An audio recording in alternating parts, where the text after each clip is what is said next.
Brandon Michaels joining us with more now. And Brandon, hopefully this heat gives us a little bit of a break. I know that hopefully it's coming here soon.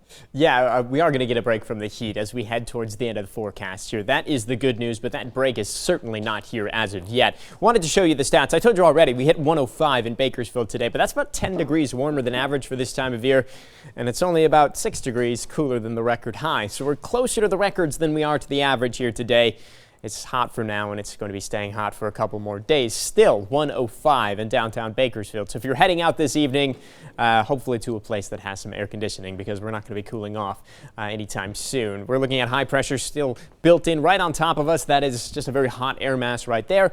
It starts to drift east, though, as we head through the forecast. Even by tomorrow afternoon, it's farther away from us than it was today. So our temperatures start to trend down. It's going to take a while, though, for that cooling effect to really be significant for us here. And we'll talk about when that arrives coming up shortly, but still a hot day tomorrow. Going 103 in Bakersfield, about 100 in Delano, 102 at Arvin. Still about 90 degrees for Fraser Park and Tehachapi tomorrow.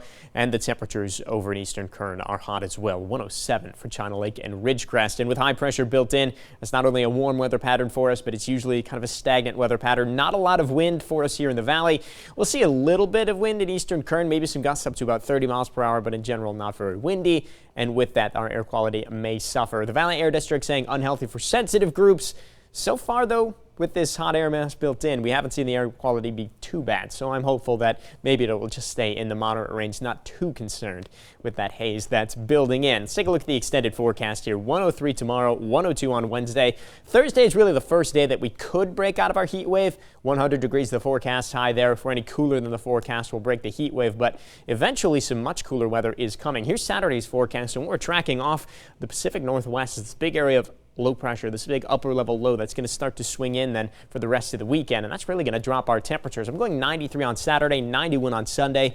We could even be into the 80s by the 4th of July, so a well-timed cool down. We've had a lot of those so far this year, so we're happy to see some slightly cooler weather for the holiday weekend. We'll hope that remains in the forecast for the next 7 days, but I am optimistic that we are going to start to cool down here. 7-day forecast for our mountain communities, same story there. Hot tomorrow, 100 degrees at Lake Isabella, 90 for Tehachapi and Fraser Park. A step down Wednesday, and those temperatures just continue to slowly fall until we get to that more comfortable weather as we head into the weekend into early next week, with temperatures as cool as the 70s expected in the South Mountains.